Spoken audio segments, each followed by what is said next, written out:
உங்கள் வீடு தேடி வரும் அரசு. உங்களுடன் ஸ்டாலின். புதுக்கோட்டை மாநகராட்சிக்கு உட்பட்ட ஃபாசில் நகர் பகுதியில் நேற்று வீட்டின் பூட்டை உடைத்து 160 சவர நகை கொள்ளையடிக்கப்பட்ட நிலையில் இன்று அன்னசமுத்திரம் பகுதியில் ஒரு வீட்டில் 89 சவர நகை கொள்ளை போன சம்பவத்தால் பொதுமக்கள் அச்சமடைந்திருக்கிறார்கள். இது தொடர்பான விவரங்களோடு இணைகிறார் எம்முடைய செய்தியாளர் பாக்கியராஜ். வணக்கம். தொடர்ந்து அடுத்தடுத்த நாட்களில் மிக பெரும் எண்ணிக்கையில் தங்கமானது கொள்ளை போயிருக்கிறது.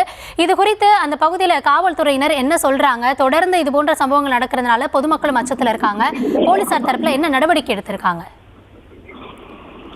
வணக்கம். புதுக்கோட்டை மாநகராட்சிக்கு உட்பட்ட அன்னசத்திரம் பகுதியில் JN நகரைச் சேர்ந்த கார்த்திகா, இவரது கணவர் கதிரேசன் சிங்கப்பூரில் வேலை பார்த்து வருகிறார்.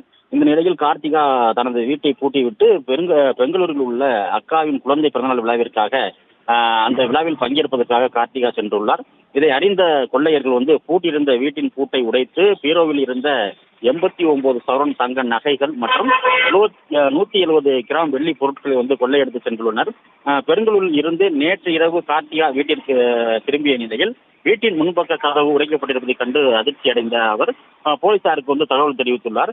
சம்பவத்திற்கு வந்த டவுன் போலீசார் விசாரணை மேற்கொண்டு கைரேகை நிபுணர்கள் மற்றும் மோப்பநாய் உதவியுடன் விசாரணையை தீவிரப்படுத்தி உள்ளனர்.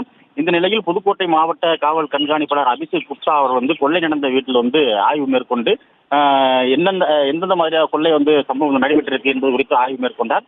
இதே போன்று நேற்று புதுக்கோட்டை மாநகராட்சிக்கு உட்பட்ட பாசி நகர் பகுதியில் முருகேசன் என்பவர் வீட்டை உடைத்து 160 சவரன் நகைகள் கொள்ளை போன சம்பவத்தின் பரபரப்பு அடங்குவதற்கு முன்பாகவே மீண்டும் ஒரு வீட்டில் 89 சவரன் நகை கொள்ளை போன சம்பவம் பரபரப்பை ஏற்பட்டிருக்கு.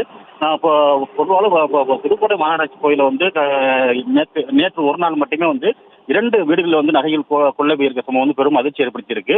இது தொடர்பாக குற்றவாளிகளை கண்டுபிடிக்கும் வகையில் போலீசார் CCTV கேமராக்களை கண்காணித்து தனிப்படைகள் அமைத்து குற்றவாளிகளை தேடி வருகின்றனர்.